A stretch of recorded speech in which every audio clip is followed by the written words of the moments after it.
Yo, what's up, Hoophead Nation, and welcome to episode 64 of Buzzer Beaters.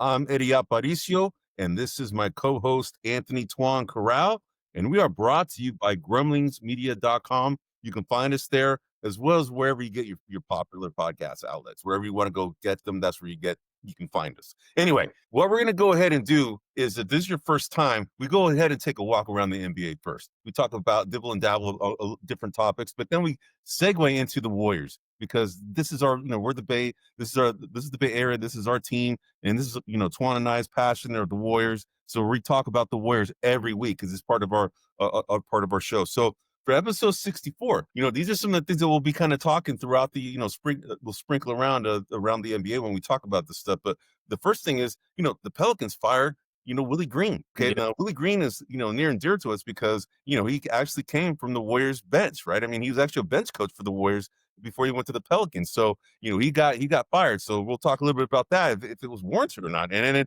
the other thing is calf strains. Victor Wembanyama, he's now got a calf strain, and this seems to be the latest epidemic in the NBA is calf strains, right? So we're Get the young players. Seems like yeah, exactly, man. And then LeBron, right? LeBron went ahead and got into his 23rd season. Got a standing ovation for being the only player to ever play 23 seasons, right? So we'll talk about how many more seasons can we expect out of LeBron, right? And there's talk about him possibly going on to a different team. There's been talk about that for quite some time. And then, the last thing, we talk about Curry, of course, when we get into the Warriors segment, but man, Curry's just playing a lot. He's just playing out of his mind, bro. I mean, we can talk about a lot about that, but before we get into it, bro, what's been going on with you, man? Anything new and exciting in your world, bro? No, man, not much. Just next week's Thanksgiving. So, little by little, just prepping around that. As I mentioned in the previous week, just finishing up my kitchen.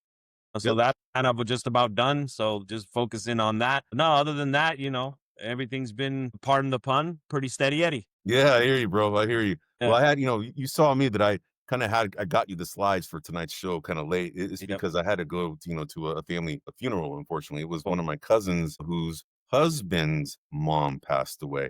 And, I'm close to that family.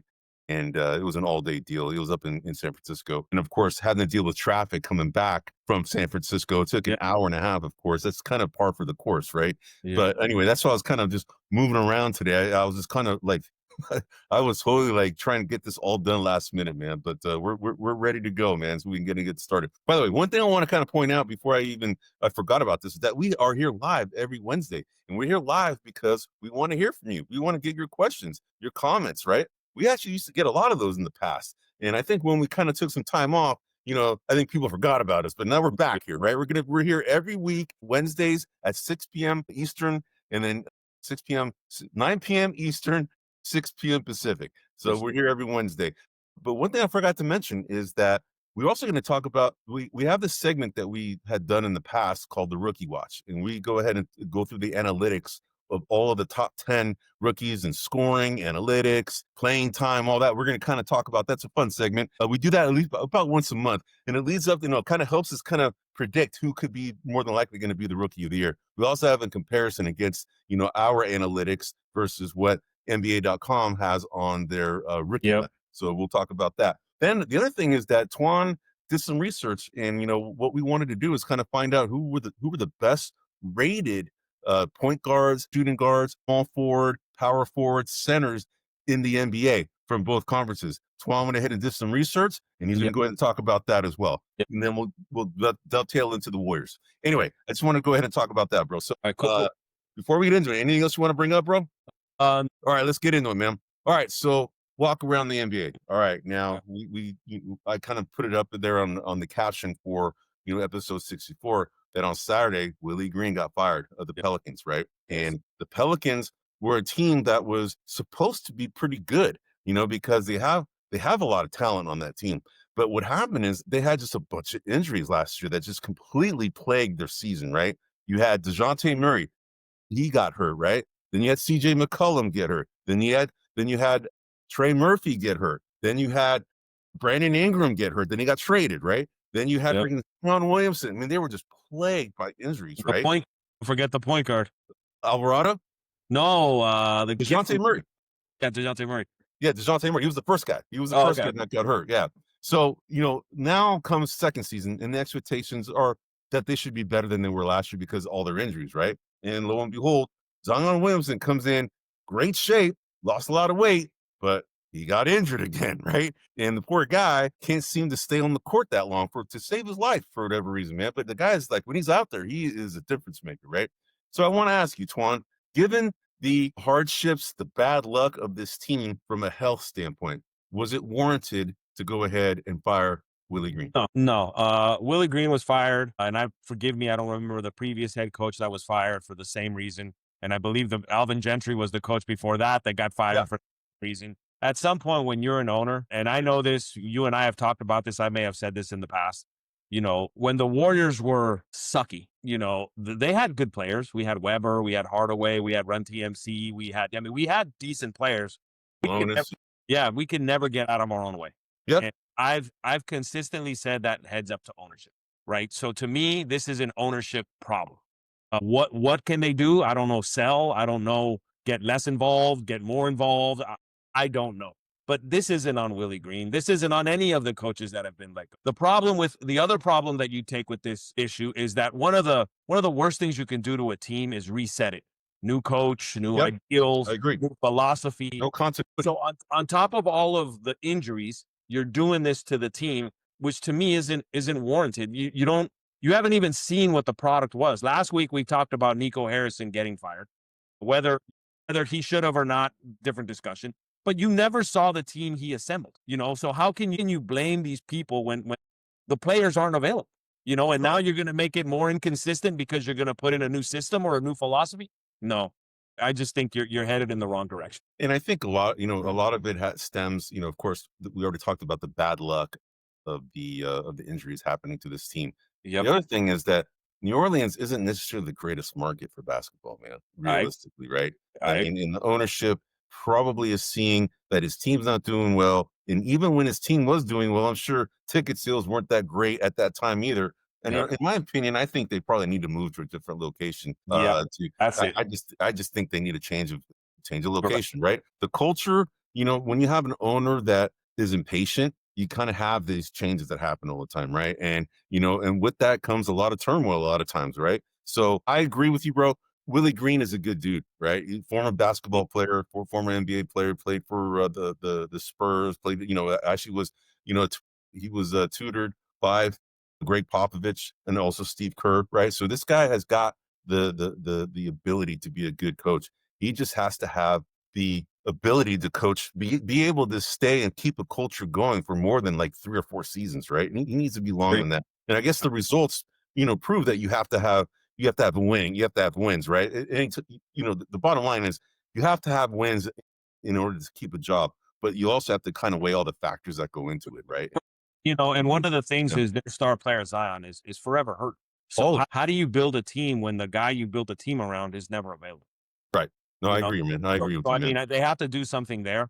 They need pieces that are going to be available. And so, I mean, and the way that I like to look at it is, you look at like the Niners or the Steelers, right? The Niners get hurt all the time, but their management is in place. And so they're always at least fighting for a playoff spot. They're always there, whether they're losing 1,000 players or one, and so I look at it the same way. Yeah, they need more consistency, not less consistency. And what they did was probably fire a pretty damn good head coach. Just create inconsistency stuff. Yeah, I agree that they shouldn't have fired him. But hey, I think he's going to get gobbled up by somebody else here shortly. So I don't think he's going to be out of a job that long. So Kerr's up for renewal this year. We'll see how that works. You're right. We shall see. Right. And it's interesting that he hasn't gotten renewed yet. And we'll get into the Warriors when we get there, man. So let me. I brought up the whole. We're walking around the NBA here, but we're going to focus first on the West because that's where a lot of the news has been happening. Victor Wembanyama, all right, poor kid, man. That guy just came out like flames ablazing, man. He was unbelievable when he first came out. His dribbling ability, his footwork. I mean, he was just taking this league by storm. He just looked like a different guy from last year, and of course grew as well. You're like, you're 2 inches, and then lo and behold, that poor guy can't stay on the court, man. Yes. Last year it had to do with deep vein thrombosis or blood clots, right? That sidelined him for most of the second half of the season. Then this season, that was all behind him. But then comes the calf strain, right? And that seems to be a league-wide issue right now in the NBA, calf strains. Why? Oh, I don't know, right? But it's happening, right? He's not the only guy. You got Dylan Harper, who's another teammate of his. He's also been sidelined with the calf strain. Morant also has this injury, right? He's been dealing with it. Drew Holiday, another guy who just had it recently. Rui Hachimura, Kobe White from the Bulls. He had this. He hadn't played because of this. So, I mean, what's going on, bro? Is it the way that they're training? Is it just what do you think, man? What's going on, man? Here's a different spin or a different angle. Tell me what you think. Kevin Durant had a calf strain, then tore his ACL. Yes. Halliburton had a calf strain. He tore his Achilles. Oh, sorry, his Achilles. Both of them Achilles. Yes, sorry, that's what I meant. I meant Achilles. Halliburton had a calf strain, tried to play through it, then tore his Achilles. When you tear your Achilles, you're out a minimum of a year. A year, minimum. A minimum of a year. I am of the belief that calf strains are being taken super seriously now. So when that's a good call. You might be right. In the past, when players would be willing to play through it, now the team is going, dude, we can't lose you for a whole year. Sit down a month, sit down 6 weeks. Let's get this thing worked out and then bring you back on the court. So I'm a little uncertain whether we're seeing more calf strains or we're just seeing more attention to the calf strains. That's a good point, bro, because, I'm sure that this injury, it's inherent, because of the way, you have quick cuts, bursts, right? In basketball. And anytime you have that kind of activity, you get some of these muscle kind of, issues, right? Calf strain being a muscle tear, essentially what it is. Anytime you hear the word strain, it means tear, right? It's just a matter of the grade of the tear. Micro tears or severe tear. Right. So, but that's a good point, Twan. I didn't even think about that. That is there seems to be a lot more attention to it now because of what's it's kind of a precursor to a longer term injury if you don't watch out for it, right? If you don't rest it, right? So you might be right. That's probably what it is that there's a lot more attention to it because this probably has been happening for a long time, but people, like you just said, players play through it, right? So, but the NBA, they don't want to lose, they're losing a lot of viewership, right? And it's not necessarily because of, the players. It's probably a lot of it has to do with the politics around, some of these NBA players are pretty outspoken, that's part of it, right? And then also the load management issue too, right? And the NBA tried to crack down on that, trying to, and actually, I don't know if you saw this, but a team got fined. The Cavaliers got fined $100,000. I did see that. They got fined for that, right? Because they had Spider Mitchell. He was sitting out, and another Evan Mobley, I think was the other one. They sat out without reporting that they were injured, so they got fined. So, but anyway, so this calf injury issue, I think is something to look out for. I mean, I think this is going to create some kind of an issue that the NBA has to figure out as to why this is happening, right? If it's a new thing, or if it's something that you just pointed out, it could have been something that's been happening all along, just more attention to it, right? You have to investigate as to why this is going on. And the pace in the league this year is faster than ever. The 3-and-D guys are more often, so there's a lot. When you look at old school basketball, there was a lot of banging down low. You weren't really putting a lot of pressure on your lower leg, the knee down. There wasn't a lot of ankle or calf kind of movement. But now when you're cutting, you're shooting out to defend a 3-point line. So, I mean, that there also could be something there. And one thing that I did want to touch on, Wembanyama's 21 years old. I believe this is year 3 now, correct? For him? This is number 1, 2, 3, 4. I think this is 4. Year 4. He's 20 years old. He's now been for 2 of those 4 years. We both believe that if this guy can figure out how to stay healthy, we're probably stay healthy though, bro. That's the problem, right? That is the problem. Right now at 21, he's showing these things, and that is way too young to start showing this much injury. So I am a little concerned about him, just given his age and the injuries that he's getting. Like, this isn't going to bode well for when he gets older. No, I agree with you, man. And it might be just he's so long, dude. I mean, and he's still growing. I can't identify with that, right? I stopped growing a long time ago. No, it's still growing. And it's ridiculous to see him, Luke Cornett, who's 7 foot. He's like perfect. Like, it's just insane. Like, I'm just like, dude, this dude is mammoth. Draymond Green was guarding him. It was hilarious. It was like a little kid guarding.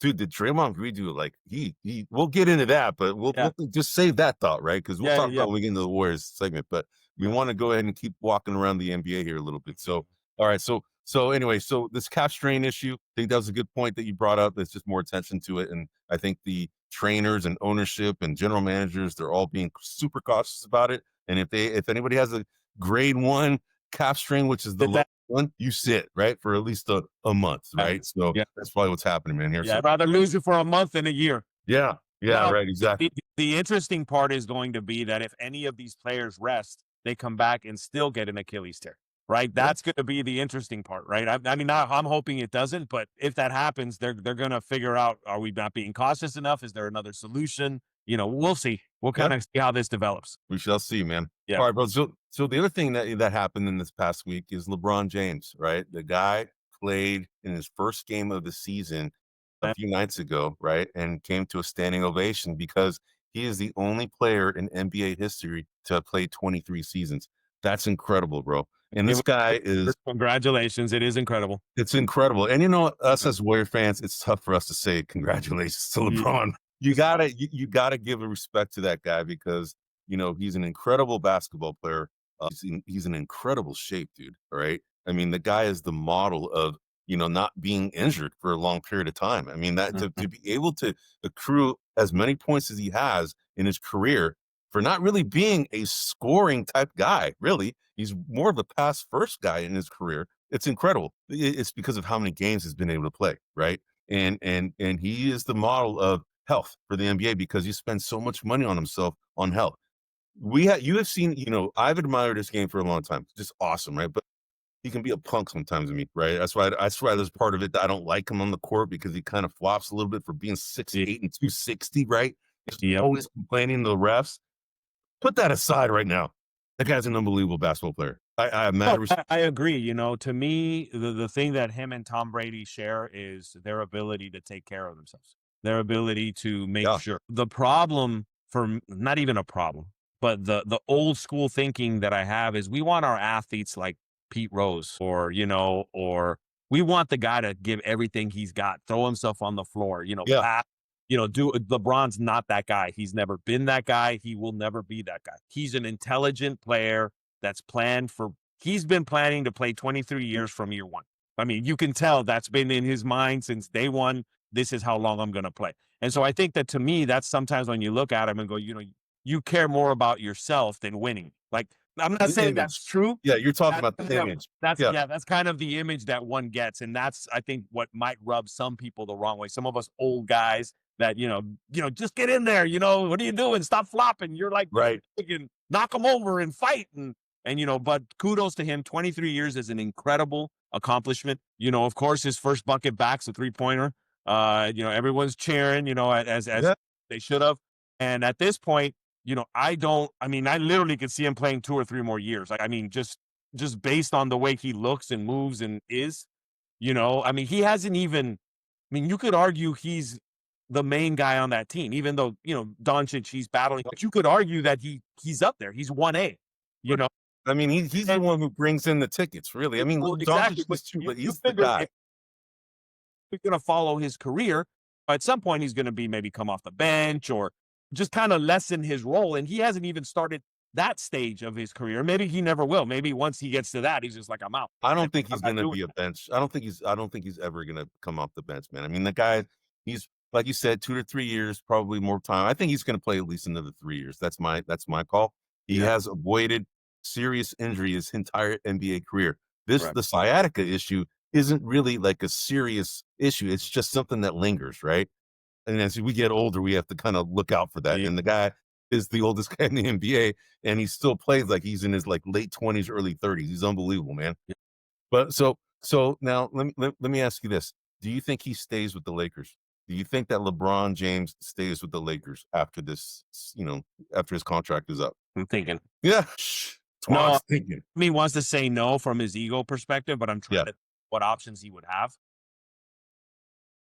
Obviously, if he left, it would be to win another championship.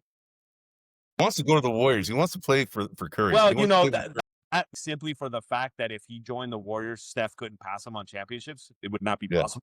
Yeah. And I think that he's of the ego that would matter to him. Like, that is something that he definitely doesn't want to have. happen. But I'm gonna say no. I'm gonna say he finishes his career as You say stay for the Lakers. yeah. I think he stays. Yeah, I I I tend to agree with you there, but we all know the ego of a superstar athlete, bro. Yeah. The ego of a superstar athlete is really, really big, and there's another superstar athlete next to him, and if they're not winning championships, he's out, right? I think he's gonna want to go, play with Curry or try and find a way to play with Curry. I mean, we all know Joe Lacob has tried to get a trade to get LeBron on the Warriors. That happened last year, right? So, and that's something that LeBron has said. He wants to play with the chef. Who doesn't, right? Because he's But unbelievable. I'll tell you this: if he's a thinking fella, which I would suggest he is, Yeah. and do I want to go play with Steph? And it's two old guys, or am I comfortable playing behind Doncic, who is nearing his peak? The chances of him winning a championship as a player are greater than Curry winning a championship. I agree. I agree with you. Just given the fact that he's younger, Yes. and can handle more of the load. So Yes. for me, I think him going to the Warriors is more of a The PR thing. PR thing, join, kind of have fun on my last couple of years. Not They sell tickets like big time, man. There'll be so much freaking TV revenue on that thing, bro. exact. Yeah, I think any move he makes to the Warriors, I don't know if he would have a championship in mind. Yeah. Yeah, maybe not. It depends on who the Warriors get, right? If there's another trade, Well, right? but if it comes for LeBron prices, we're not getting anybody. I'll take it. I hear you. Yeah. I hear you, man. So, Yeah. all right, man. Before we segue into the next segment, which is the rookie watch, let's go into the East. All right. Now, the Eastern Conference, the team that has been killing it, bro, are your Detroit Pistons. This is a team that Twan called last year as a team who was going to be up and coming. And behold, they were a playoff team last year. This year, we both predicted they'd be a 4th seed. Right now, they're the number 1 seed. Yes. They are 13-2, have won 11 games in a row, bro. And a few of those games they won have been without Cade Cunningham, right? Cade Cunningham is their best player, former number 1 overall pick. This guy, Jalen Duren, their center, is balling, dude. All right. He is a monster. And I think he's a big part of the reason why James Wiseman is probably no longer in the NBA now, because he hasn't signed with anybody, because this was his chance. This was Wiseman's chance when he first left the Warriors to go play with Detroit and to be a starter. But then lo and behold, Jalen Duren showed up and said, nah, this is my job. Wiseman hasn't been able to get a job since. They went to Indiana and then Achilles tear, and the rest is history. I don't know. By the way, I'm probably going to lose that bet to my brother-in-law because he picked Lonzo Ball over James Wiseman as being the better player in their career. And I almost bought him a $500 bottle of scotch this weekend, but he said, no, let's save it for another time. Plus, their careers are not over yet. And I'm like, all right, save me $500. No, but Wiseman's career might be over. I think so. If anybody would pick him up, it would be the Warriors. I think the Warriors should try and pick him up, honestly, because I know that Lacob liked him. But that's a digression. Yep. Pistons, bro. Pistons, are they for real? Not this real, but yes, they're for. They're not this real. Yeah, they are for real. I don't think they'll hold the number 1 position in the East at the end of the day. I think maybe we ranked them a little low at 4. Maybe they're 2. Yeah, we did. We did them at 4. We had the Knicks at 1. Maybe they're 2 or 3. They're not this real, but they're a solid squad. They are a solid squad. And no, I think they're somewhat real, mostly real. And the Bulls are, when we were talking about them a couple of weeks ago. Yeah, you're right. And the Bulls have trickled down, and now the last 10, they've only won 4 of their last 10, right? So yeah, you were right in calling them up, but the Bulls did beat the Nikola Jokic Denver Nuggets in Denver this week, right? Yes. So that was impressive. Impressive that they, and we'll see what happens after that, because a lot of this winning in those type of situations can catapult the team to start winning a lot more, because they get a lot more confidence. We'll see. We'll see if that catapults the Bulls. The other team I want to point out are the Raptors, bro. That was your team. My team at the beginning of this season. All right. I said that team, watch out for them, man, because I think that they're a team to be on the lookout for. And dude, both of us, our knowledge of hoops, bro. You brought up the Pistons last year. I'm bringing up the Raptors this year. Yes, and lo and behold, they're both proving us right so far about our knowledge. Toronto Raptors, I knew there would be a problem just because they had Brandon Ingram that got traded to them last year, and Brandon Ingram didn't even get to play a single game, right? Then you got Scotty Barnes, who's like unbelievable on that team. You have Quickly, Emmanuel Quickly, and then you have R.J. Barrett. I mean, then you have Jakob Pertl, right? I mean, those five right there, it's really good, man. Then you have like these up and coming guys, like Jamal Shed. You have the guy Jonathan Mogbo from University of San Francisco. You have, oh yeah, Grady Dick. That's right. Forgot about Grady Dick. Yeah, and so I'm telling you, man, this team is they're on the rise, man. They're going to be the Detroit Pistons called of last year, this year. What I find ironic here, Eddie, is do you think the Cavaliers or the Knicks have lost their window? I don't think the Cavs have lost their window. I don't think the Knicks have lost the window. The problem is the Knicks don't have Jalen Brunson right now, right? He's hurt. Yes. So that's a problem. But this has given them a chance to get other players developed. This guy, Miles McBride, has emerged to be a pretty damn good player, right? We know that Odenanobi also was hurt, right? So that's the other. He has a hand strength, and the two.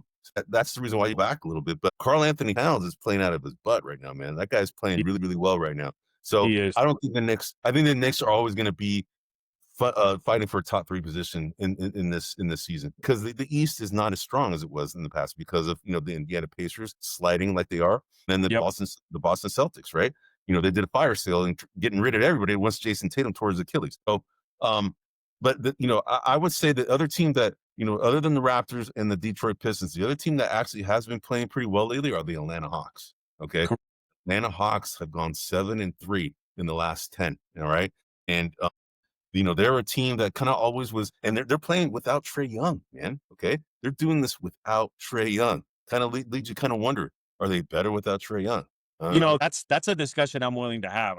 Trae Young is a talented player, but in the grand scheme of the plus minus world, I'm always wondering if, even if his numbers are in the plus, I'm wondering if he's just more of a minus. Yeah, because of the way his style of play. Plus, he's small. His size. He's a defensive liability. Yeah. He's a little too selfish to be that little, if that makes sense. Yeah. So that I think that's an argument we could have. I think they might be a better team without him. Yeah, but so you're saying that this guy Dyson Daniels should be their point guard rather than yeah. I just think it's more balanced, right? Again, this is just about balance, right? It's the same thing that I'm going to be interested to see the Lakers here once LeBron is day to day. How balanced is the team? You really want the team to be balanced.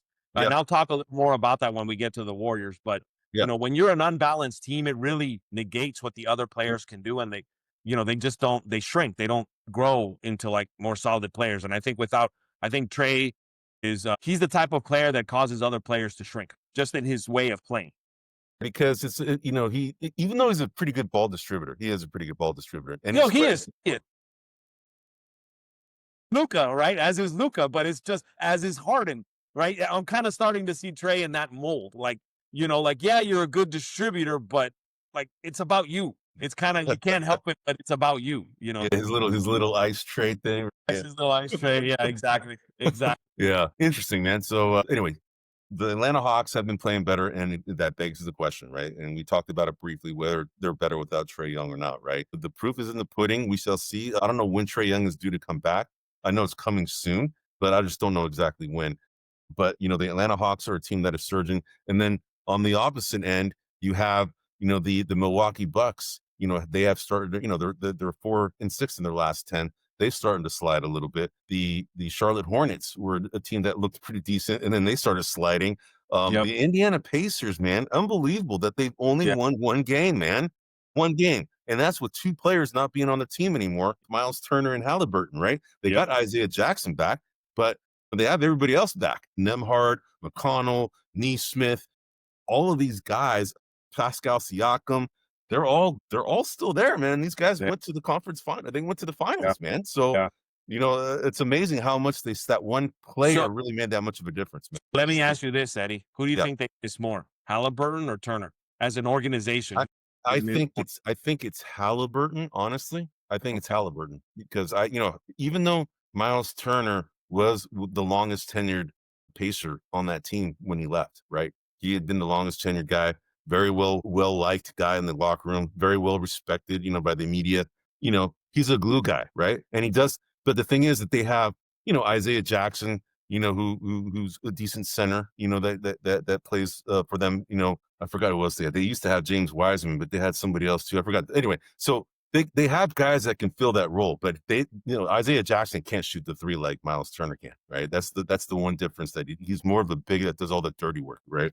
But I would say Halliburton is my call. That's why I think they miss more. Honestly. Yeah, no, we'll see. The one thing, Indiana's always had grown men, big men. Yeah. Ever since, the Davis brothers, Dale Davis, Antonio Davis. Yep.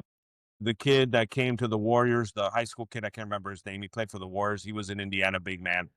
Jermaine O'Neal. Jermaine O'Neal. Thank Yep. you. Yeah. Always had like grown men, big men. Yeah. Like they're they have that reputation, and but anyway, yeah. I do want to quickly mention, the Orlando Magic. They've been on a little bit of a they just beat and they were doing it without Banchero, who's out for a couple of games. So they're a team to watch. I think they're going to start rising up through the ranks here in the next couple of weeks as we do our show. I think so too. I mean, they were picked by ESPN along with the Warriors to be in the finals. Right now, this team, we just saw them, because they played the Warriors. They're a very defensive minded team. They actually got a shooter now in Desmond Bane, but Desmond Bane hadn't really showed up. He started showing up recently, but he had been somewhat marginalized for whatever reason. He just wasn't fitting in well with Banchero and Franz Wagner for whatever reason. But now he seems to be getting his footing, and sometimes it just takes time for teams to gel, right? So I think it's a good call. I think the Magic are a team on the rise. They shouldn't be near the bottom where they're at. They're not in the bottom, but they're not in the top 6 right now. They're the number 10th seed right now. So every time I Franz Wagner, because it could have been the Warriors, right? Right, man. All right, man. So we're at the 35 minutes. We try to do this within 45 minutes. We're not going to do it today because we have a lot of content. Just bear with us. Stay with us. We're going to probably be here for about an hour. But the next thing we want to go dovetail into is our monthly rookie watch. Now, this is the first of instantiation of the rookie watch for this season. So, it's almost a month of NBA play. We do this, like I said, on a monthly basis to kind of keep track of, these rookies and who we think are going to be the guys that could be the rookie of the year, right? So what I have here is you show that this is in minutes played. So, okay, let's see. You have shared screen. Okay, cool. So here are the top 10 in minutes played. And you can see right now, number 1 is VJ Edgecombe. And you'll see that I have a picture of the guy who's at number 1. You will see that that's VJ Edgecombe doing a dunk, but he leads all rookies right now in minutes plays at 37.3 minutes per game. That's tremendous right now, right? Yep. Flag. Okay, he's number 2 at 34.1. Then you got Con Knuppel. This is another, by the way, when we get into our rookie fantasy league, those 2 guys are on my team, VJ Edgecombe and Con Knuppel, and Cooper Flag's on yours, right? But you can see some of these guys, Dylan Harper hasn't played in quite some time because he also has a calf strain, right? All right, so he's only been playing 23.4 minutes. He's number 9 on all this. But you can go walk on down. Zion James is number 4. Cedric Coward is number 5. And you have Ryan Kalkbrenner. Now, what's interesting is that you have in the top 5, 3 of those guys, top 6, 3 of those guys are from the Charlotte Hornets, right? Yeah. Last year when we were doing this, it was the Washington Wizards that were always showing up, because they had I forgot who were the guys that they had. Bud Carrington was the guy. They had Keyshawn George as another guy, and then Alex Sard. Those are the 3 guys that always consistently showed up. And we're seeing that kind of trend with the Charlotte Hornets this season, where you have, Con Knuppel, you have Zion James, and now you have Ryan Kalkbrenner that are shown on the top 10. After that, you have Jeremiah Fears of the New Orleans Pelicans at number 7, and then Trey Johnson, who's also on your fantasy team, bro, at 25.1 minutes per game. And I've already mentioned Dylan Harper, and the last one in the top 10 is Derek Queen of New Orleans Pelicans. So you can see 2.3 minutes per game. Now, are there any surprises from this list that stand out to you, bro? Minutes played. Anybody? Played as far as amount of minutes or just where they're ranked? No, Cedric Coward. I would have thought maybe he played a little bit less time. Yeah, he's been put in. Yeah. Yeah. Kalkbrenner as well. I would have thought, but anytime you have multiple players on one team, the last one of that bunch is always going to surprise me. Fears doesn't surprise me at all. They need all the help they can get. Trey Johnson's been a scoring machine even from the Vegas league, so I thought he would. Dylan Harper, I would say, is a little bit of a surprise. They got a lot of that low. No, I'm actually surprised that he's getting even this many minutes. To be honest with you, just because they have a young team, they got a lot of players that they want to initiate. And he's a hyped name, but I just figured kind of the old Popovich mentality is kind of let him sit on the bench, let him kind of learn a little bit, and so I'm a little surprised that he's getting this many minutes this early in the season. Of course, Popovich isn't the coach anymore, not his call. Yeah, and then Mitch Johnson. Yeah, Mitch Johnson is the coach now. Yep. So I would say that when I see the Pelican players, the Charlotte players, that doesn't surprise me. Because those are the teams that typically are not doing well, and then they want to go ahead and get as many of the young guys as many minutes as possible, right? Correct. Yeah. I did read a little bit of an article there that talked about there's some concern around the amount of minutes Edgecombe is getting and whether or not he's going to hit a rookie wall sooner than he should, just because that's a lot of freaking minutes, Eddie. Yeah, it is. That's a 5-10-year NBA season veteran minutes. I agree. Yeah. Honestly, rookies, in my opinion, unless out of necessity that they have to play, they should probably hover around 30 minutes max. That's my call. But that's my call as a former coach. That would be my call. All right, let's go on to the next one, man. So the next slide is points per game. Now, again, the guy that I'm showing here is Con Canupo because he is actually number 1 on this list from points per game. So the top 10 to round it out, in case you're not watching us, but you're listening to us, Con Canupo is number 1 at 17.2 points per game. Number 2 is Cooper Flagg at 15.6 points per game, followed by Edgecombe. They're pretty much tied at 15.6 points per game. So those are the top 3. Then number 4, you have Jeremiah Fears out of New Orleans Pelicans at 14.6 points per game. Cedric Coward would be number 5 at 14. And then Dylan Harper, 6. Trey Johnson, Derek Queen at 8. Ryan Kalkbrenner. And whoa, check that out at number 10. Yeah. Warrior second round pick, Will Richard, is in the top 10 in points per game.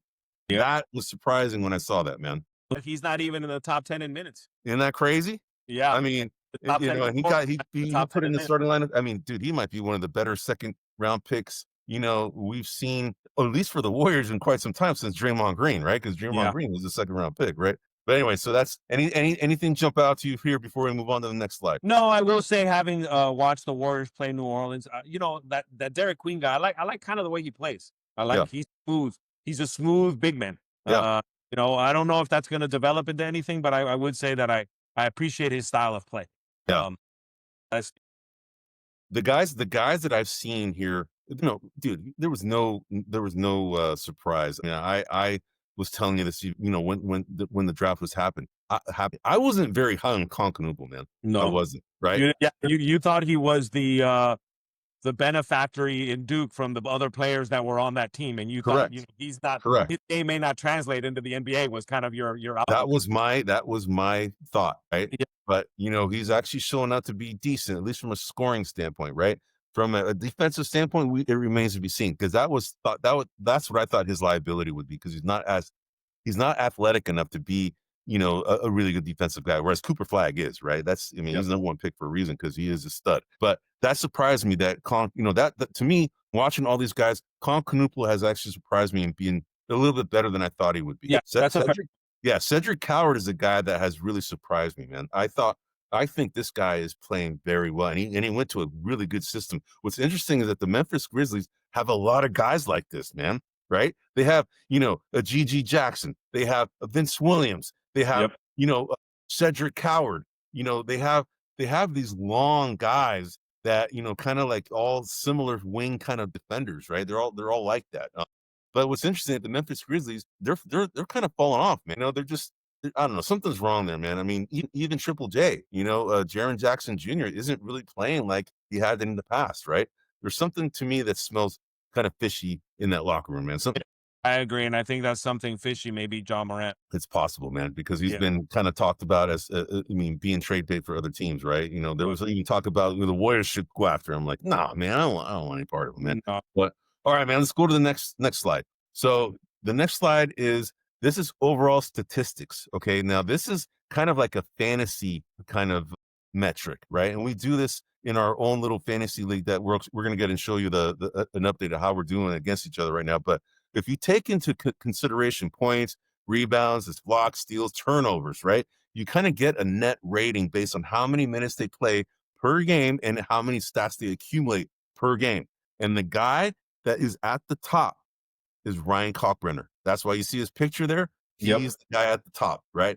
Two He's Charlotte Hornets that are playing pretty darn well. exactly. So number one is Ryan Kalkbrenner. For those of you who are not watching but listening, number one is Kalkbrenner. Again, this is overall statistical rankings, right? Kind of like a net fantasy points, metric, if you kind of will, from a minutes per fantasy points per minute standpoint on how many stats they accumulate per minute, in essence, right? So right now, Ryan Kalkbrenner is number one. Number two is Cedric Coward, the aforementioned Cedric Coward, who's really been impressive to me, right? Number three is Cooper Flagg of the Dallas Mavericks. He's in the top three in every category, right? I mean, is he the odds-on favorite to be Rookie of the Year? No. Well, she shall see, right? We shall see. We're going to compare the next slide what NBA.com's rookie ladder says. All right. So number four is Con Knuppel. Again, another Charlotte Hornets. So the top four, there's two of them that are from the Charlotte Hornets. VJ Edgecombe is number five at Philadelphia 76ers. Jeremiah Fears, number six. Dylan Harper, although he hasn't played in quite some time, the San Antonio Spurs, he's number seven. Derek Queen, again, from the New Orleans Pelicans, is number eight. Will Richard, dude, number nine. Okay. Yep. This guy was the 56th pick in the draft, and he's number nine in overall statistics. If you compare all, is it 60 guys or 59 guys that were drafted? He is number nine. Okay. And then you have Shion James to round out the top 10 of the Charlotte Hornets. So three of the Charlotte Hornets are in the top 10, right? Yeah. Anything stand out to you here, bro? No, the only thing I would say is, Edgecombe has the advantage because he plays so much more minutes than everybody else on this list. So it doesn't surprise me that he's here. But no, I mean, nothing. Kalkbrenner being, I guess, number one does surprise me a little bit, which tells me that surprised me. The fact that he wasn't on the scoring list at all tells me that he's, his one of those other stats he's very good at. I would assume it's rebounds and blocks, maybe somewhere in that nature. But that he's a little bit of a surprise. Well, it's interesting, bros. When we did this last year for last year's rookie class, the guy who was always near the top was Kling Kong, Donovan Clingan. Right? He was always at the top, all right, near the top. And it's interesting, another big man is at the top. So it kind of goes to show you that the big men have come back a little bit, right? We have a little short about that. The dawn of the big man has come back, right? Yeah, they're back. So, all right, man. So the last slide that we have here with the rookie watch is we want to go ahead and compare, the analytics that you saw on the previous slide, or the ones that I just read for those of you who are just listening, compared to the NBA.com rookie ladder. Okay. Now, we've argued that the rookie ladder, a lot of times it's all about flash, right? They really don't look at the statistics, all the kind of what we're looking at the analytics, right?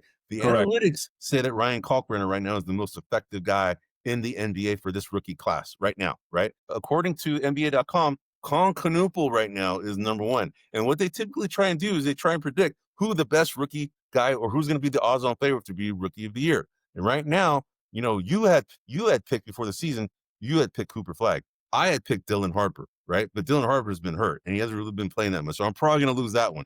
But Con Knuppel right now is number one. Number two on NBA.com's rookie ladder is Cedric Coward. Again, this guy's very impressive to me. I really, really like this kid. Number three is Cooper Flagg. And number four, VJ Edgecombe. Number five is Ryan Kalkbrenner, who's number one on the analytics, right? And then you have Jeremiah Fears. Then you have Trey Johnson. And Trey Johnson wasn't on the analytics. He's listed there, right? Derek Queen is listed. Ace Bailey is not listed on the analytics either, right? Will Richard is. Isn't that incredible that Will Richard right now is ranked 10? That is very incredible. Specifically, I mean, considering that he was even the Warriors' second pick in that draft. He wasn't even the first pick in that draft. Yes. And he's getting a lot more playing time. He's getting, and to be honest with you, he deserves more than he's been getting. Yeah, and he's got a good shot, man. He's got a way better shot than I expected. Yeah, he's got a natural understanding of the game. I agree, man. I agree. Anyway, so we're gonna go ahead and do this once a month. We're gonna show you I'm gonna show you some of the differences between this episode that we first talked about this, and then the ensuing episodes, and how the rankings have changed for that particular player for the ensuing rookie watch segments that we're gonna go ahead and discuss in the future. All right, so let's go on to the next slide. Now, this is going to be a quick little update. Tuan and I, like if you haven't tuned in before, we had drafted, we did a kind of a fantasy draft between us, right? Twan got the number 1 pick, I got the 2nd pick, and then we kind of built our team of 5 with 4 being first rounders and then 1 second rounder. Now, what I have listed here is my team is at the top. I have Con Canuple, VJ Edgecombe, Colin Murray Boyles, Dylan Harper, and Johnny Broom. He was my second round pick. Twan has Cooper Flag, Ace Bailey, Trey Johnson, Malawach of the Phoenix Suns, and then also Rasheer Fleming of the Phoenix Suns. Now you can see that the totals that you see here are the numbers, right? Colin Canuple right now is the one that has the most points. He has 655.02 fantasy points from every game that he's played. I've been keeping track since the summer league to preseason to the games that have happened, 18, 19, 17, 18, 19 games that have happened in the NBA thus far. That's how many points he has accrued from a points, rebounds, assists, blocks, steals, and turnover standpoint. That's how many points he has accumulated. And according to NBA.com, Colin Canuple is odds-on favorite to be the Rookie of the Year. Right here, he is now the highest scoring guy on this page, and he probably is. If you look at all the different players in the rookie class, he's probably the highest scoring guy. But right after him is Cooper Flag at 645.9.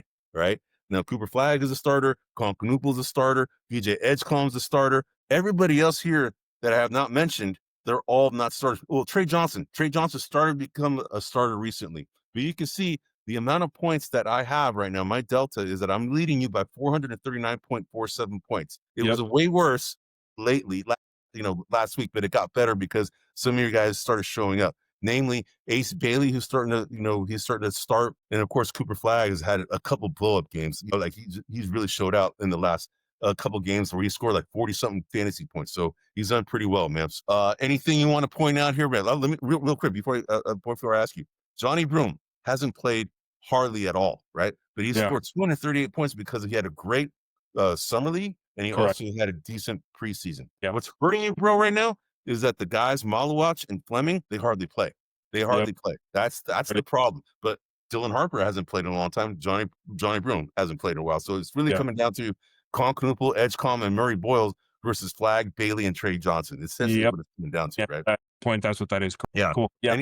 Anything you want to bring up or anything? No, just come on, Flags up. Maybe the next time we see this chart, he'll be number 1 in scoring. He might be as far as points and might be on the rookie ladder too, right? So we shall see. In this, assuming barring any.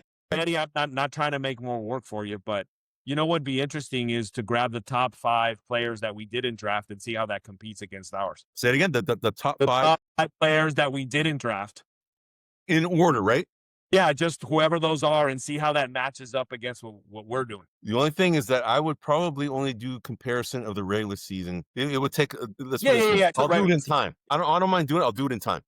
Yeah. Maybe at the end of the season. That'd be because obviously there's a lot of Charlotte Hornets that were on that team. Yeah. You only have Canuple, so that would be interesting where they rank. Will Richards. Neither of us drafted him. I'd be interested in what his kind of score is on this scene. Oh, anyway, only thing, but again, not no problem, man.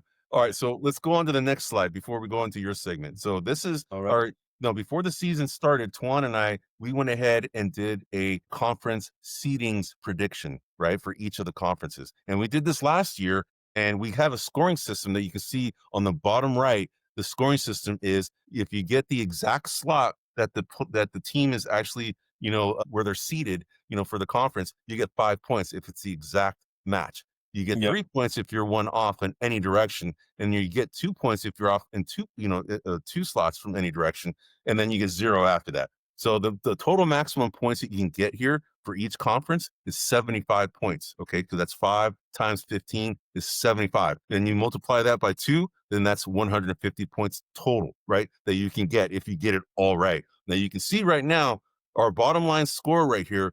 Ton, you have 40 points. Last week when we did this, or last time we kind of looked at this, you had 38, so you went up by 2. And then I have 48 points, which is the exact same that I had at 48 points of last time. But you can see that where I kind of make a lot of ground on you is on the West right now, right? I got 26 points in the West out of a possible 75. You have 17 points possible out of 75, just because a lot of those guys that we predicted to be finishing higher. I mean, we all picked the Thunder would be at number 1, right? And they are. So, but you can see that there's been a lot of the West is very hard to predict. I think all of this is hard to predict, but we're the only ones that really do this, right? Yep. We measure ourselves against our predictions, and I like to, we wanted to kind of make this little contest for everybody to kind of jump on the wagon to do this. Maybe we can make a contest for next season and give out prizes. I don't know. We have to talk to our producers about that, right? So you can see here, this is kind of how we're doing. And so anything you want to point out here, bro, before we move on? No, those Nuggets Rockets predictions, that's what's that's extra, 4 points for you right there. Yeah, because I had the top three. I had them exactly. I had the Rockets above the Nuggets, and you had the Nuggets above the Rockets. So. Correct. Well, we'll see how this plays out. The whole bottom, that whole from 7 down is just really just all over the map. It's ugly, dude. Wizards are doing better than I thought. The Warriors are doing worse than I thought. As are doing better than I thought. You can just kind of go down. And I think for you and I picked the Jazz to be last. You thought less of the Kings than I did. I had them at 12. You had them at 14, which right now is spot on. No, it's going to be interesting. Yeah, this is going to be interesting. The Spurs, I had them at 10th. You had them at 10th, and clearly they're playing very well. But they're falling now without Victor. We're going to see how that impacts them. Yeah, we're going to see how that impacts them for sure. And without Dylan Harper now too, right? And then what's his name just came back, De'Aaron Fox. He just started coming back to play against. All right, bro. So we're at 55 minutes, and we kind of said it was going to be a little longer this because we still have to go through our Warriors segment, but we want to do something fun here because Swan did a little research here, and we want to kind of to go ahead and look at the top rated point guard, shooting guard, small forward in the NBA from each conference, right? Correct. So I want to kind of see. So I'll let you I wanted to kind of paint the picture, but go ahead and yeah. So obviously, in order to eliminate some of the astronomical numbers, what I did was I filtered it by the player had to at least be averaging over 10 minutes per game. Okay. Right. Because you had some players that had 2 minutes per game and had a 80 something plus net rating. And you're like, come on, that's not. So what I ended up doing was that was the first filter. The second one is, some of these players can be considered, like Grady Dick can be considered a power forward and a small forward. Some of these players play multiple positions. So, when they were either or, I slotted them in to the position that made sense for this particular posting, just so we can see that. But, there's a couple of, what I find fascinating about this net rating is that typically you're going to see names here that you're less familiar with, and to me, the fascinating thing is when you look at the Thunder, right? Both Chet Holmgren for his position at center, which obviously we can argue he's a power forward, not a center, and for Shai Gilgeous as a point guard, you can argue he's not a point guard. He plays point guard. But they were the two names that pretty much everyone's going to know on this list. And they were, outside of Wendell Moore Jr. for the Pistons, they were probably up there in the highest rating. Max Kleber as well for the Lakers. He's got a real high net rating. And then, then you have some of the up-and-comers like Amen Thompson. You and I talked about Amen Thompson for the Rockets. He's a very good player. He has one of the lowest net ratings on this chart, but he's a very good player. Absolutely. And my guess will be that some of these net ratings that we're seeing in some of these players, they're going to drop, while his is probably going to hold firm right around where he has it right now, around 16. Jalen Green, who was the person they traded Durant for Houston, he's been hurt off and on, but he is averaging above 10 minutes a game, and he had a very high net rating of 61.2, which tells me, when he plays, they're successful. So that stood out to me. Let's see, going up to the East again, we've got Naquan Tomlin for the Cavaliers. Oh yeah, he's been playing a lot recently. Yeah, he's obviously and as a power forward, obviously they got Mobley and Jared Allen there who play the big men, so he's squeezing some playing time in there, which is good for him. He's got a 20.1 net rating. Ioannis Quetta, the Celtics, he's been getting a lot of time over there. Obviously, they lost both Horford and the kid that went to Cornette. Yeah, Luke Cornette. Yes, Luke Cornette. So he's been filling in for that, and he's been doing fairly well from a net rating perspective. I agree with that. And so when you look at some of these teams, they've all had these are all teams that have been more successful at least some point in the season this year than we had anticipated. Obviously, the Bulls started off really strong. The Pistons are the hottest team in the NBA right now. The Thunder are the best team in the NBA right now. Then you look at the Raptors, which is Eddie's this team's going to rise. There's representation there. We've got the Cavaliers. The Celtics, I think, have been playing better than we had So the only real surprise for me was the Max Kleber from the Lakers being in here. Yep. I hadn't really heard his name a whole lot, but he was a little bit of a surprising, but he was averaging more than 10 minutes and he's got a 33.2 net ratings. Yeah. But if you look like, out of all the guys here on this list, you have 10 players here. You have 5 from the East, 5 from the West. There Correct. are 3 starters in the West that are on this list. Okay. Yep. You have Amen Thompson for the Rockets, you have Shai Gilgeous-Alexander, and you have Chet Holmgren. Yep. All the other guys are rotational pieces, guys that really don't play that much. But that Correct. goes to show you how freaking scary the Thunder and Rockets really are. Yep. If you have, net rating guys like Shea being probably he's the best point guard net rating guy in the NBA from a point guard standpoint, right? He's even better than the best guy in the East, and Javon Carter, who's a rotational piece. And usually, the starters, when you kind of compare net ratings, usually they're not as high as guys who are rotational pieces, just because they are more prone to do more negative the more minutes they play, right? Typically against the second team from the other squad as well.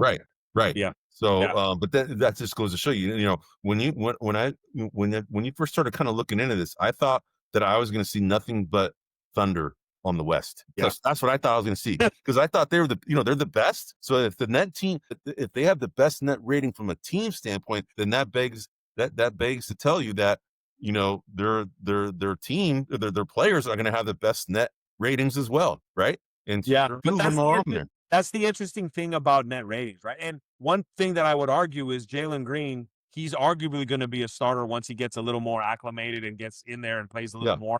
So Yeah. he's potentially a starter there. So it's safe to say that of the 5 players in the West, 4 are starters. With Yep.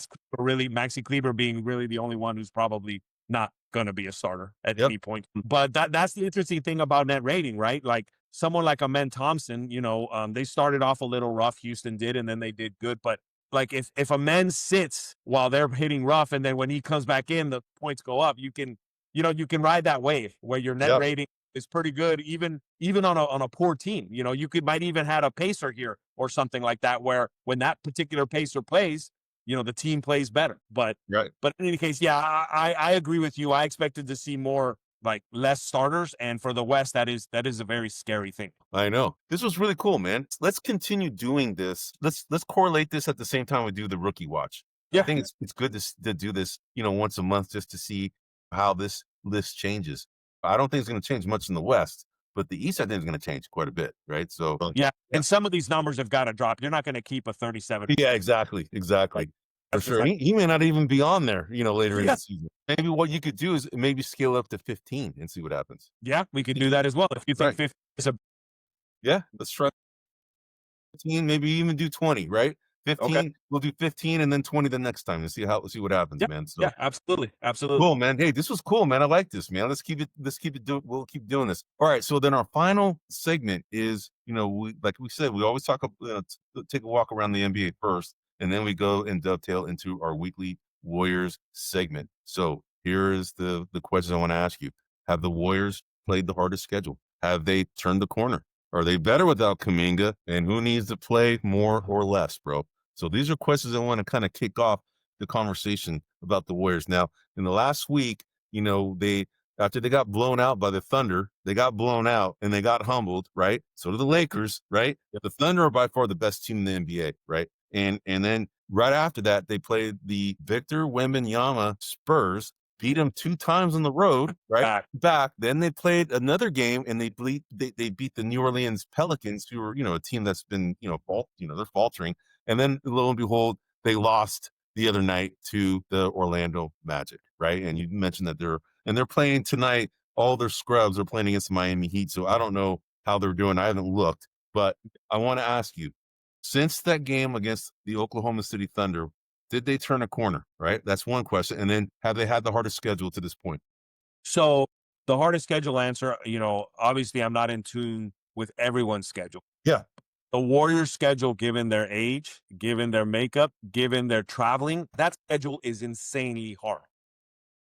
They played 17 games in 30 days, man. I know it's and I don't understand, like, you have all of these injuries, all of these things, and you start to see. I remember when we were younger, the NBA season started on Halloween. It pretty much started on Halloween, right around there. Now it's starting, 2 weeks before that. Like, I don't understand. Like, they keep expanding the season, but you still have to have these back to backs. Like, why?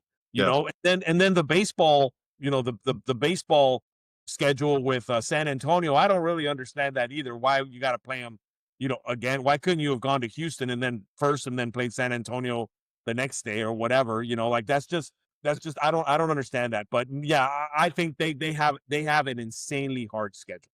Yep. Have they turned a corner? So you and I had a conversation about this. Yeah. The only corner to me that exists is how well Curry's playing. And really, we can talk about this. Is Curry better than ever? Let me ask you that, since you brought up Curry. Should At times, yes. At times, he can't be that the whole stretch. Yes. But yes, he knows. Like how would I put this? Curry has become. They have that slogan. Petty Curry or whatever, where he's being petty and he remembers things. And Yeah. yeah. So he has become really good at knowing when to turn it on.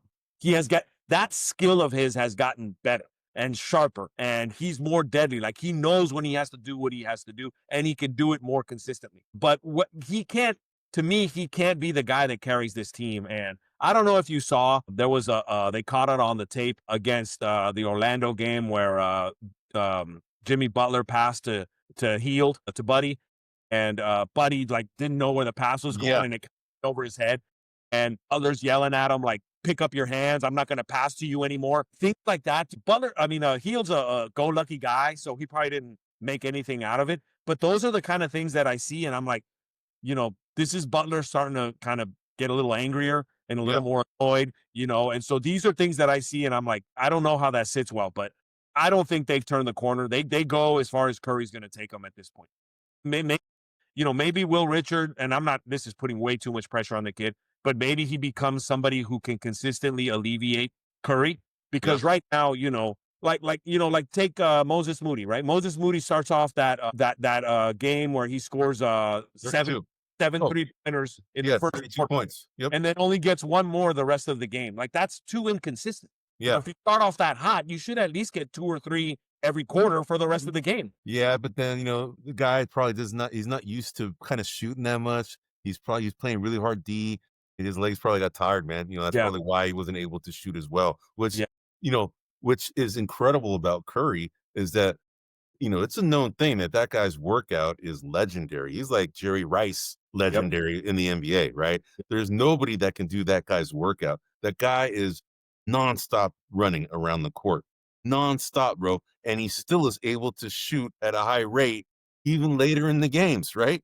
It's incredible. It's incredible what he can do. And just goes to show you, like, a guy who's not as conditioned like a Moses Moody, right? He's his shot is going to experience hardships or dry spots because he's just not as well conditioned. He's a bigger, burly guy than Curry. Curry has been doing this for quite some time, and his body's used to it, man. So that's why he's able to maintain it. There's nobody else in the NBA that can do what Curry does. There's nobody else.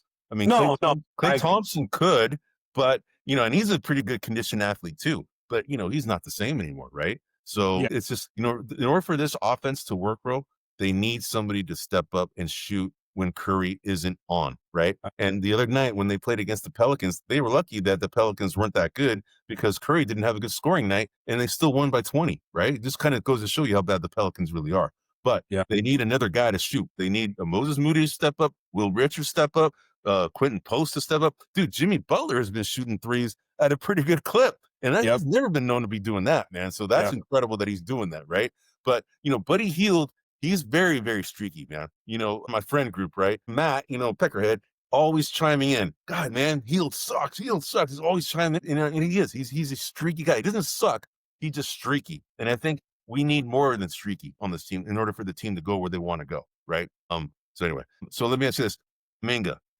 Kuminga hasn't played in the last 3 or 4 games, right? He has it's not a calf strain. He has something else. Quad strain. Is it a correlation, that this is happening, that they're winning without, or is it causation or is it correlation? Well, that they're winning without Kuminga. Let me ask you something. Let me give you my conspiracy theory. Okay. Do you think Kuminga's really hurt, or do you think that in order for everyone to save face, they're exaggerating an injury so they can do this? Because Kerr has said Kuminga's going to start. Yes. no matter what. Yeah, he said moving forward. Moving forward. Moving forward. And the interesting part is, as soon as Kuminga comes out, they put Will Richard in the starting lineup. He loses his starting role. Yes. Right. So what I find fascinating is, why did Paz lose his role? Right. Like that doesn't make any. If you thought Paz would have been the starter, then he should have continued to be the starter. Then you put him in with Moody or Will Richard, either one, and then you go that way. I'm just wondering. I'm sure he's hurt. I'm not saying he's not hurt, but I'm feeling like they're being extra cautious. I'll put the air quotes. They're being extra cautious because they want to see how these things develop with some of these other players. Yeah, but I got to tell you, bro. I'll tell you this, and I've said this to you before. Kuminga is playing way better this year, right? Yeah. Has he shown his spots, like you said, right? He once a leopard, always a leopard, right? You shave the freaking, you shave off the hair and the spots are still there, right? Okay. Yep. Kuminga does have a tendency to revert back to some bad habits, right? But you can't ignore this guy's ability from a one-on-one standpoint. He needs to get better at dribbling, right? And I think that's something he needs to work on in the offseason more than ever, is because that's where he lost.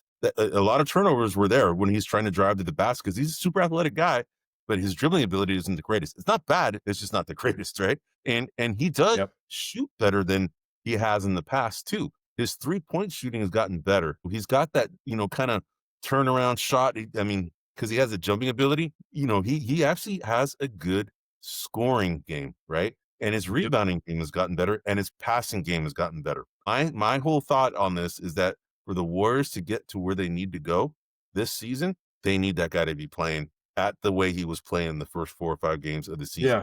Now, if it means that he, Kerr kind of says, "Hey, step aside. We need you to do this and this and that." Tough love, right? You got a contract. You got your $25 million a year. But I need you to do this. Well, you were doing that great, and now you're not doing it. I need you to step up. And because you're not doing it, I'm going to put somebody else in and see what happens, right? But I need you to work on this stuff. Easily could have done it and said that, right?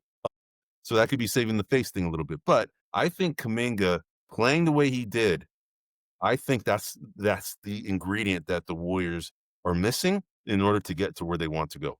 That's my opinion. Oh, okay. Let me ask you this. Everyone's healthy. You Yeah. got a serious game to play. You gotta pick right now between Will Richard and Kuminga. Who you playing? Well, right now I would say it depends on who you're going up against. And the reason why I say that is because what Will Richard does, he's a very good defender for his size, right? Very long. He's got long ass arms, man, and he can shoot better than Kuminga, right? So for this Warriors offense to work the way that they had designed it, the way Kerr has, I've always kind of been screaming that they need to kind of change their offense sometimes too, because they're kind of a little bit predictable. I think that Will Richard makes the machine go better from an offensive standpoint, right? From a defensive standpoint, he's very good at it from a perimeter. When he's guarding a smaller guy, yes. But Kuminga can guard the bigger guys because he's big. He's a bigger guy, right? So that's why I kind of said it depends on who they play. But well, therein lies the rub, Eddie. You said something that I think, for this particular Warriors team, they're a better team when Will Richard is in there than when Kuminga's in there. Yes. But you need Kuminga. You do that. And again, we've had this discussion as well. You need him at times. Yes. Right. But that's the thing that Kuminga, in my opinion, has a hard time understanding or processing. Like it's almost like you got to hit like a little bit. Okay, it's Kuminga time, but otherwise we need you to be Will Richard, like we need you to be this guy until we tell you not to be this guy. And I think that Kuminga he's not good at that. Right. I don't know what it is. I don't want to say I'm speaking for him, but I just think he thinks he has one way of playing, and that's the only way that he can contribute. I get you. I know what you're saying. And that's the part. So to me, yes, I agree. Kuminga's more talented than Will Richard. Yes. But he doesn't know when to apply it. That's the hardest part. Yeah, 100% correct, right? But but Kuminga is a young kid still, right? Yes. He's probably very hard-headed, in thinking that his way is the right way, right? I think that he got humbled a little bit, and I think he's bought into what needs to happen. I think him not playing right now might be serving as a gentle reminder. I don't want to say gentle, but a reminder that, this is the way we need you to play, or else you're not going to be playing as much as you did, right? We'll relegate you to be a coming off the bench guy. We know you have starter potential, but we're going to relegate you to be coming off the bench. You'll still play, but I need you to do what this guy's been doing, right? Yeah. I need you to do more of what this guy's been doing, right? I guarantee you Steve Kerr's been doing that. I Yeah, guarantee it. I will tell you, Eddie, in the history of that I've been watching Warrior basketball, Kuminga is the most unique. I don't want to say unique player, but he's been in the most unique position that I've ever experienced being a Warriors fan. I don't ever recall anyone being in this position. You know, old Warriors would, hey, if you got the skill, show it. Like, Yeah. show it. The Warriors are asking him to stunt certain parts of himself. Right. You know, like, don't do that, do this. And this is just such a weird situation because in a league where athleticism rules, you're asking the best athlete, because you can argue he's the best athlete on that team. Yes. You're asking the best athlete to tone it down. And that's just such a weird thing to do. Yeah, I know what you're saying, but maybe not necessarily tone it down, but we need you to do more than just that. Correct. But yeah, we need you to focus more on this, less on that. Yes. Yeah. Yes. Yeah. But we still value what you can do. We just need you Yeah. to do all this other stuff to be even more valuable, right? Yeah, but that's where I'm thinking I'm coming and I'm saying, but I can do all these things nobody can. Why aren't you letting me do that? Yeah. I hear you. I hear Yeah. you. But I think he's coming around, right? Whether he stays on the team after the trade deadline, it remains to be seen. But the trade deadline doesn't have until February, right? So, there's some time for him to come around and get back to where he was. I have confidence in the kid that he is, because he already displayed he displayed it to us, right? For a Yeah. longer period of time than he did last season. Did he Yeah. have some games where he, kind of reverted back? Yes.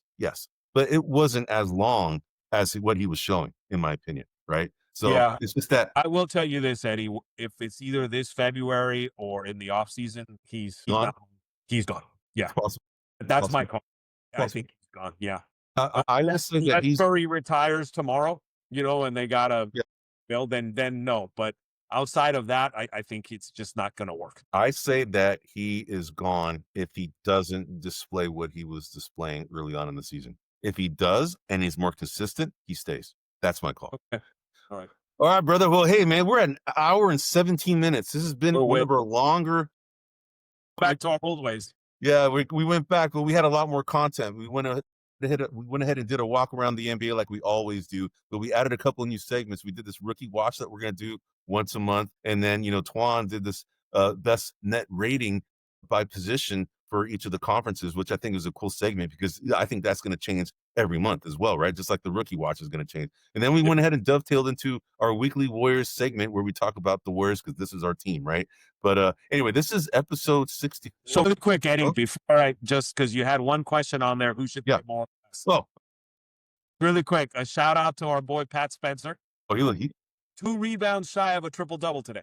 Did he really? Did they win? No, they lost. But 11 points, 8 rebounds, 13 assists. Nice, dude. You know what? I played him in the FanDuel thing tonight. In our little Warrior thing. I played him. Yes. So, yeah. He did well. And you look at like Pod's numbers, right? Pod's had a good game, played 2 more minutes than Spencer. He had 20 points, 8 rebounds, and 2 assists. Oh, so, cool. like, to me, that's why Spencer needs to. I think so. More than Pods. I think so too. I think so. I just want to throw that out there really quick. No, I think I like Spencer. I like him a lot, man. And he's rough and tough. Did you see him? Yeah, he don't take anything, man. He's tough, man. Yeah. And I forgot who he's on my short list of needs to play more. Yeah, I agree with you, man. I agree with you. All right, so we went ahead and dovetailed into our weekly Warrior segment. Anyway, we try and keep this within 45 minutes, right? But this particular episode, we went 30 minutes over, a little bit over that.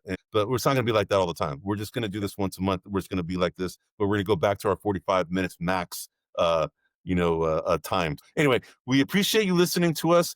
I'm Eddie Aparicio. This is Anthony Tuan Corral. This is Buzzer Beaters, episode 64. We're here every Wednesday at 9 p.m. Eastern, 6 p.m. Pacific. Please tune in. We're here live because we want to hear from you. Anyway, if you've been listening to us, we really appreciate it. Thanks for tuning in, and we'll see you again next week. Take care, everyone. Hey, everybody, this is Big John from Grumblings Media, and I just want to say thank you for watching our content. If you want to support our efforts here at Grumblings Media, just smash the subscribe button right here, totally free, or just go ahead and consume more of our great content. Click either one of these 2 boxes.